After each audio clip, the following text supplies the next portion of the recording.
Ак Илбирсти коргоонун эл аралык күнүн белгилөө мындан туура 10 жыл мурда Бишкекте өткөн форумда кабыл алынган. Ошондон тарта Ак Илбирс байырлаган 12 өлкө бул күндү белгилеп келет. Бул жолу Илбирс коомдук фонду Ак Илбирсти коргоо күнүн Ишеналы Арабаев атындагы университеттин география, химия, биология жана туризм институтунда өткөрүүнү чечкен. Ак Илбирстин тукумун коргоп, андан ары муундан муунга өткөзүп берүү бул дагы ар бир мамлекеттеги жарандын максат милдети деп ойлойм да.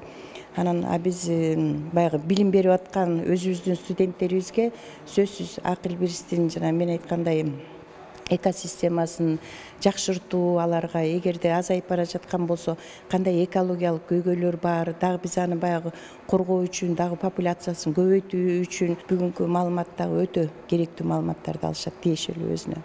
Кереге кеңештин негизги максаты Ак Илбирсти коргоо. Бул багыттагы мамлекеттик, эл аралык жана коомдук фонддор тарабынан көрүлүп жаткан иштер туурасында студенттерге маалымат берүү. Мен дагы өз докладымды жасадым. Бул жерде негизги максатым Ак Илбирсти сактоо боюнча башка студенттерге билбеген маалыматтарын алардын билүүсүнө жардамдашуу.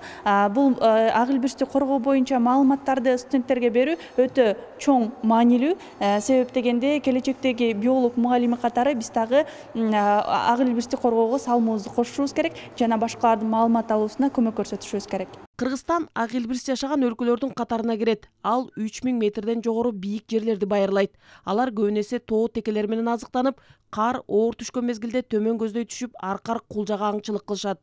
Бийик тоолуу өлкөдө Ак Илбирстердин саны боюнча так маалымат жок. Ошондуктан жазгелер менен фото капкандар коюлат. Болжол менен 300дөн ашык деп айтылып жүрөт. Көпчүлүк ойлойт, бир жаныбар жоголуп кетсе эчтеке сезилбейт депчи, бирок бул индикаторный вид деп коет. Бул биздеги жаныбарлардын эң үстүндө турган жапайы жаныбар болуп эсептелинет да. Эгер ал жапайы жаныбар жок болуп кетсе, демек анын жеп аткан тамагынын жоктугу.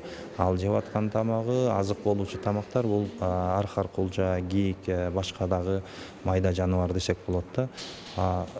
Демек ал дагы жок болуп кетти деген сөздү түшүнсөк болот. Эгерде Илбирс жашаса, анда анын баягы айтып кеткендей ден соолугу чың бир экосистеманын бардыгынан белги берет да. Илбирстердин саны азайып кеткендиктен жоголуу коркунучу алдында турган жаныбарлар катары эл аралык жаратылыштык коргоо бирикмесинин кызыл китебине киргизилген. Соңку жылдары илимий изилдөөлөр жанданып, жаштар тартылууда. Нургүл Жумабекова, Алмаз Нурманбетов, Ала Тоо 24.